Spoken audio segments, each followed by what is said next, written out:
very large. So that is also one of the reason why economies of scale works. Another reason, or I should say, set of reasons, is organizational economies. There are various organizational tasks like HR and finance and bulk buying, etc.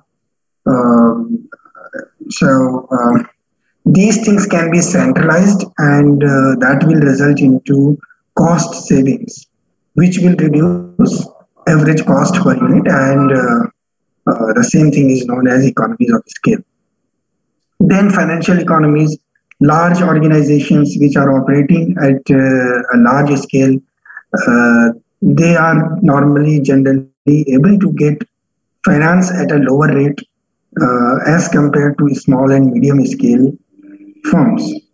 That can be an example of financial economy. Then another reason could be spreading of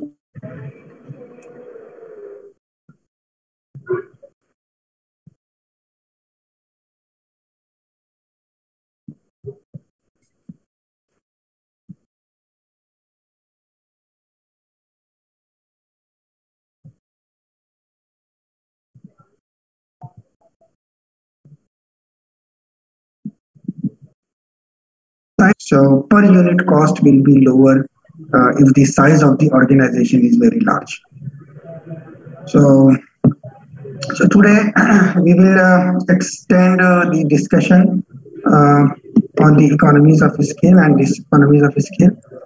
So specifically, we will talk about the reasons why sometimes instead of reducing the per unit cost, the per unit cost starts increasing. So what could be the reasons of diseconomies of scale? Uh, so when firms get beyond a certain size, costs per unit of output may start to increase. There are several reasons for such diseconomies of scale. So in simple words, if the average cost per unit is decreasing, when we increase the scale of production, that phenomena is known as economies of scale. And if the average cost per unit is increasing, uh, then that phenomena is known as diseconomies of scale. Of course, we are talking about long-term production function because economies and diseconomies can be experienced only in the long run, a long run in which all variables can be changed. The scale of production can be changed. In the short period of time, the scale of production cannot be changed because there are some fixed inputs, fixed resources which cannot be increased in the short period of time. So both economies and diseconomies work in the long run period. So sometimes when we keep increasing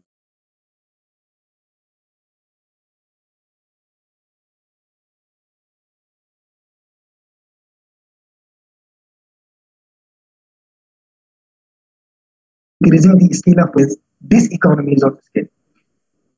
So one of the reason why diseconomies comes into play is because once an organization becomes very large, the cost associated with coordination and monitoring, there are several levels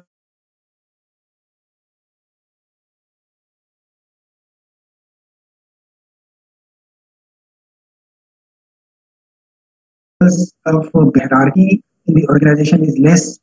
But in a large organization, the bureaucracy is a kind of hurdle which reduces the efficiency of the organization, and there are costs associated with the monitoring of the labor. So there may be several managers whose job is only to keep monitoring the workers that are working for the organization. So it's a kind of additional cost. So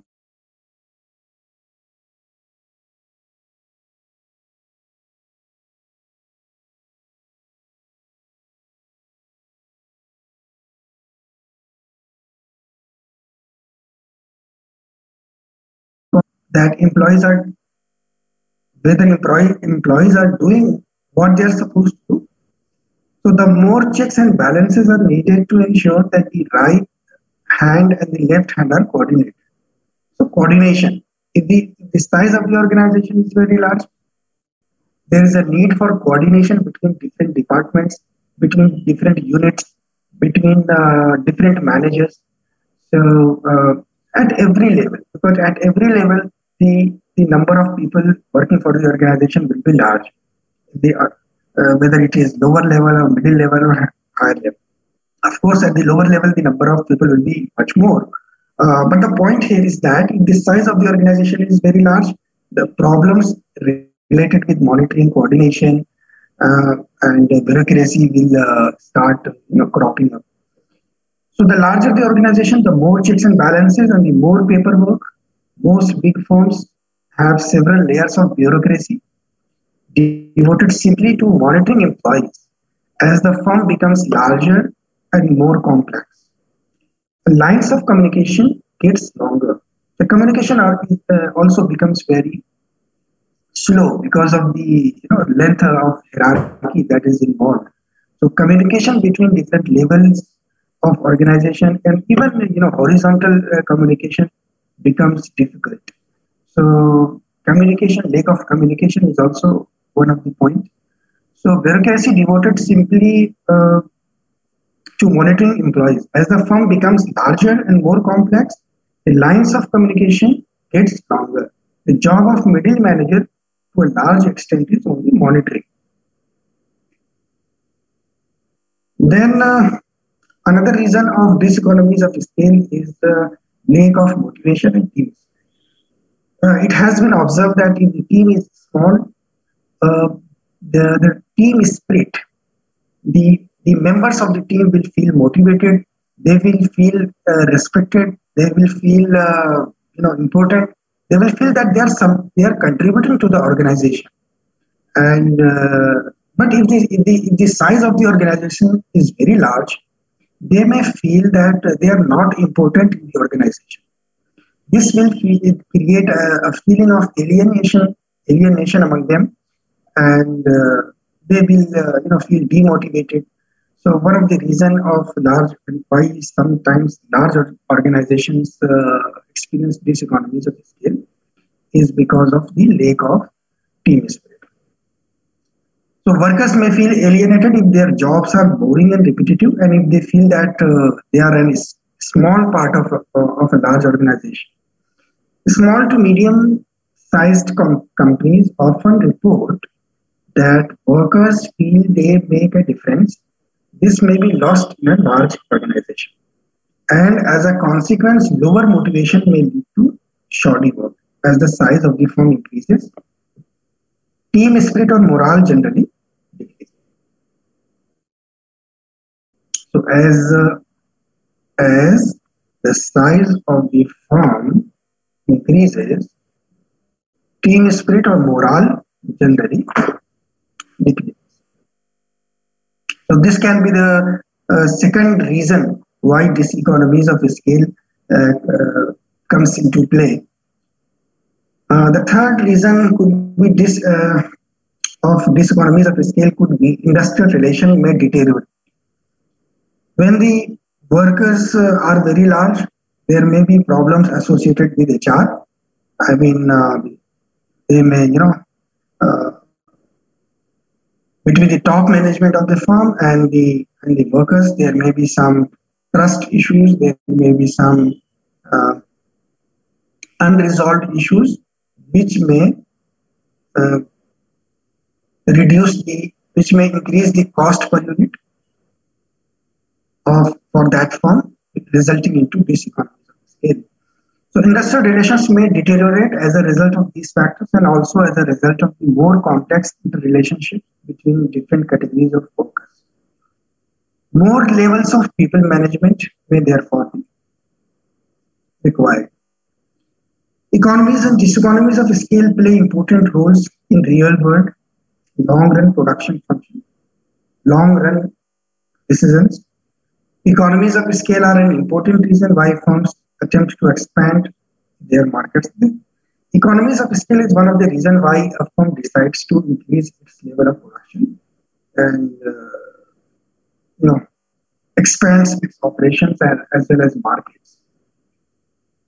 Sometimes if the firm is targeting only the domestic market, so it starts exporting abroad. So why it takes the decision of exporting abroad? Because of economies of scale. Because it thinks that if it operates at a higher level, if its units are operated at a higher level, the cost per unit will decrease. So that is why, and even in the domestic market, if the firm is operating in a particular part of India, it may decide to expand its operations in or its market uh, to the other regions of India. So, but if the firm is in the stage of diseconomies of scale, it may not go for the expansion of the market because it's experiencing diseconomies, and if it decides to expand its operations, per unit cost will further increase. So, whether a firm goes for expansion or not, it depends with, on the stage whether the firm is experiencing economies of scale or diseconomies of scale. So, if they can make and sell more at a lower per unit cost, they will make more profit. These economies of scale prevent a firm from spending and can lead to corporate traders to buy the firm and break it up in the hope that the smaller production units will be more efficient, thus eliminating some of the diseconomies of scale. So economies and diseconomies of scale is also one of the factors why sometimes large organizations are broken into different parts.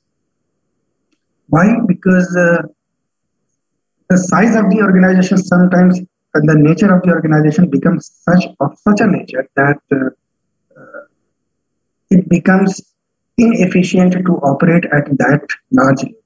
So in that case, it makes sense to break the organization into several smaller parts so that the smaller units can become more efficient.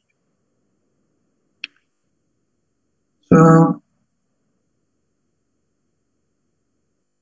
a related concept with these economies of scale is economies of scope. Both these concepts, economies of scale and economies of scope, are related to each other, but there is difference between them. Sometimes economies of scale, the main difference between economies of scale. Economies of scale happens because normally because the firm is operating only in a single product. Single product. But economies of scope happens because the firm is producing a variety of products. A variety of products.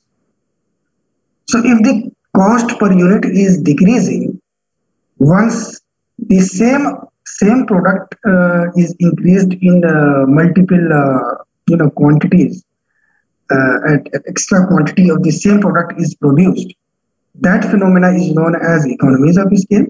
But when the cost is saved because a variety of products are being manufactured instead of producing a single type of product, that cost saving is known as economies of scope.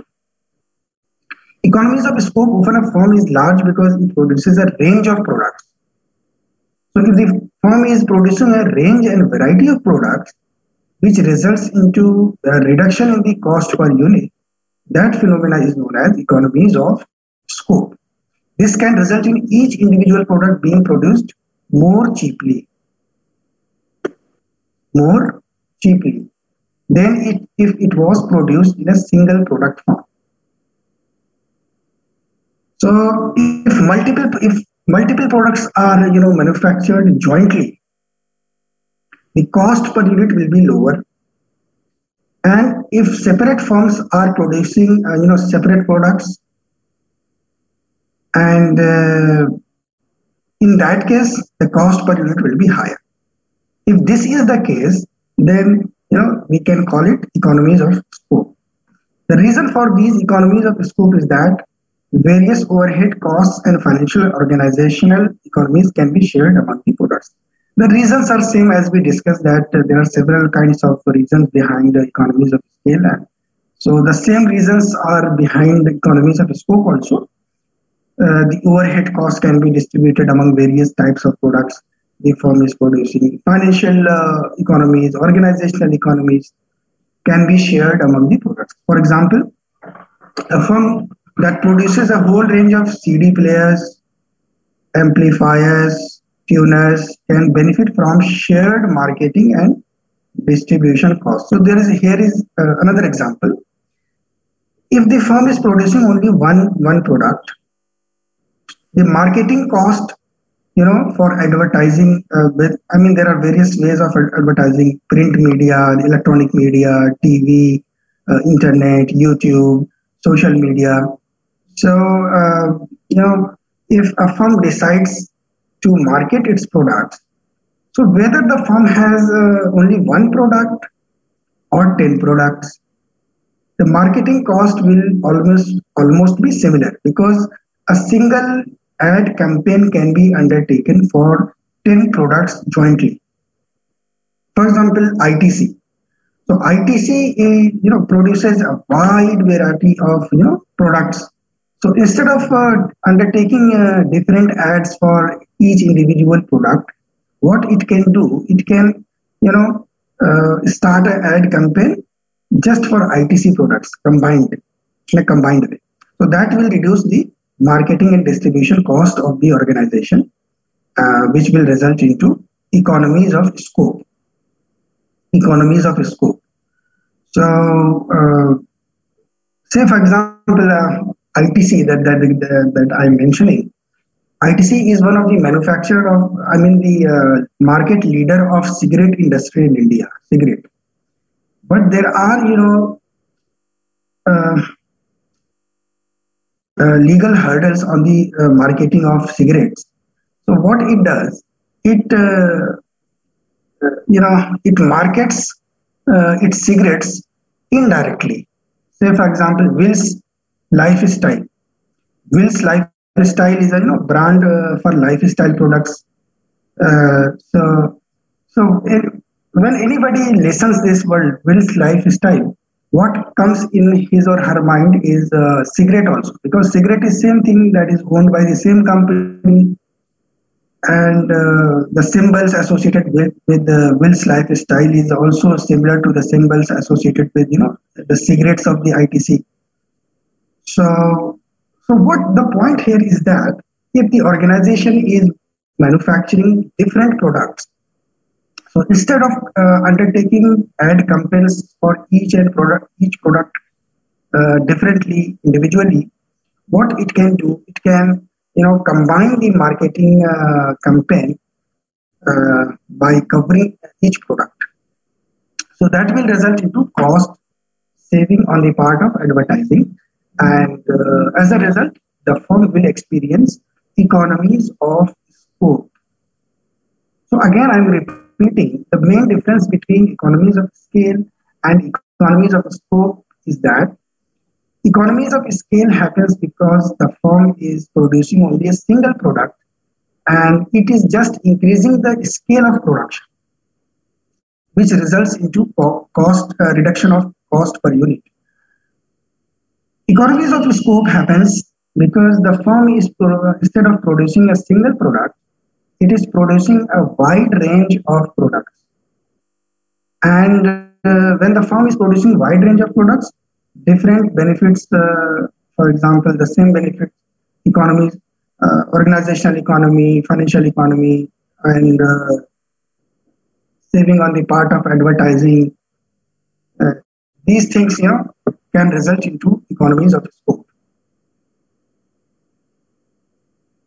So mathematically, the economies of scope can be expressed in the form of this formula. Economies of scope is equal to cost of producing product Q1 plus cost of producing product 2 minus cost of producing product Q1 and Q2 jointly. So this is the cost when the products are manufactured separately, and this is the cost when the products are manufactured jointly, and this is the cost when products are manufactured separately. So cost when the products are manufactured separately minus cost when the products are manufactured jointly divided by the cost of producing these two products jointly. So if this figure is negative, if this Hello. hello,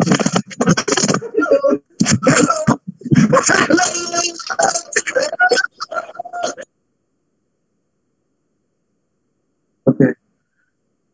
So if this figure is negative,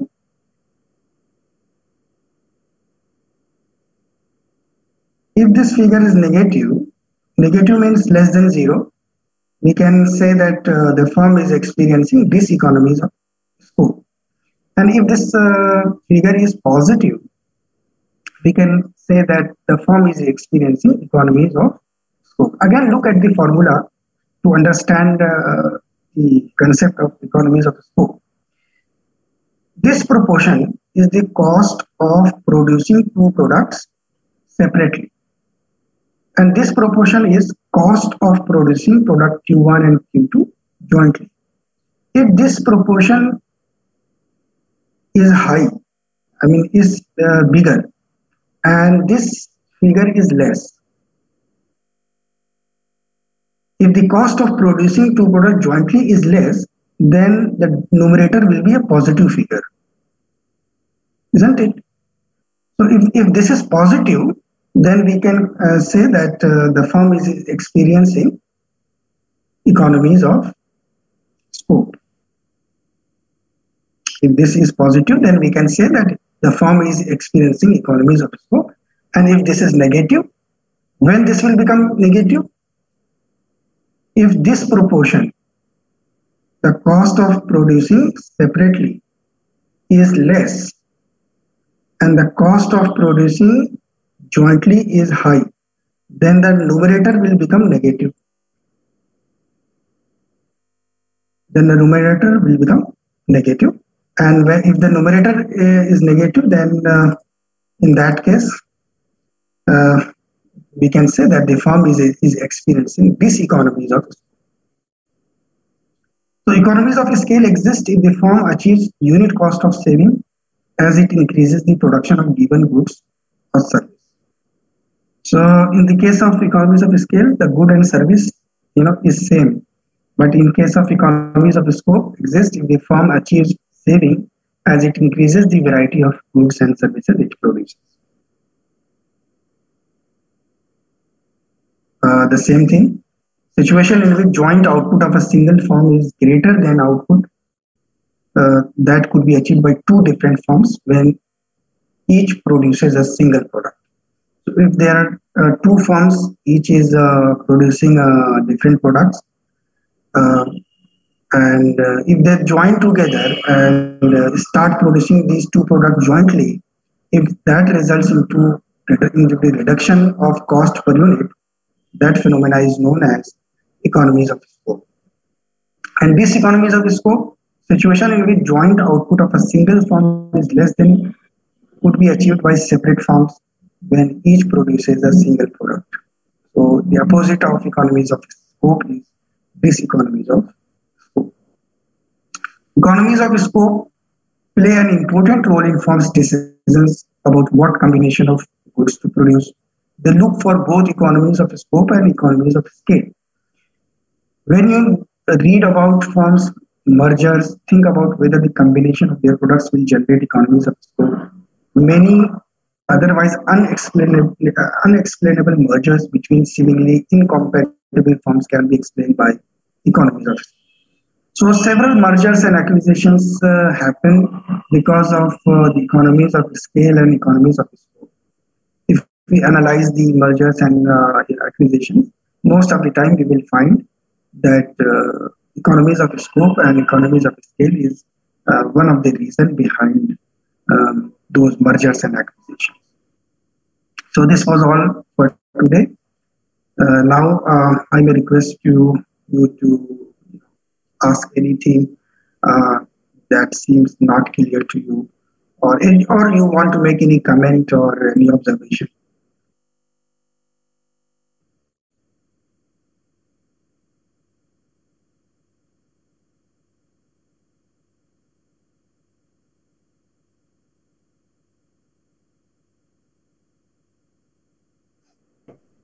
So, Yes, please switch on your camera.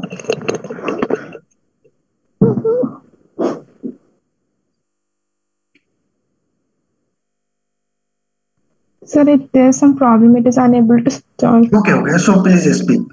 Sir, since the PPT is itself are quite informative, sir, do we really need to go through a book? Of course, for if we have some doubt, we can go through the book. But for sir, for exams, will these PPTs will suffice? Or Yeah, you will be given the PPTs. I will send you. Sir will also send you the PPTs that he has taken. And but if you want to study in detail, you may refer to the book. Because as as such, there is no textbook here. You can, I mean, this thing is open to you. You can refer to any book of your choice.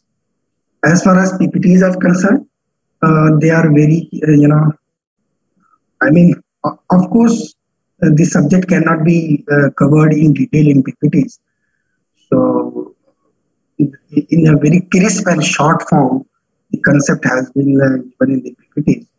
So, of course, I will supply it to you before the sessional tests and exams. I will. thank you, sir. So now the second unit is now complete. And from the next class, the third unit will start. Any question, any observation, anybody else?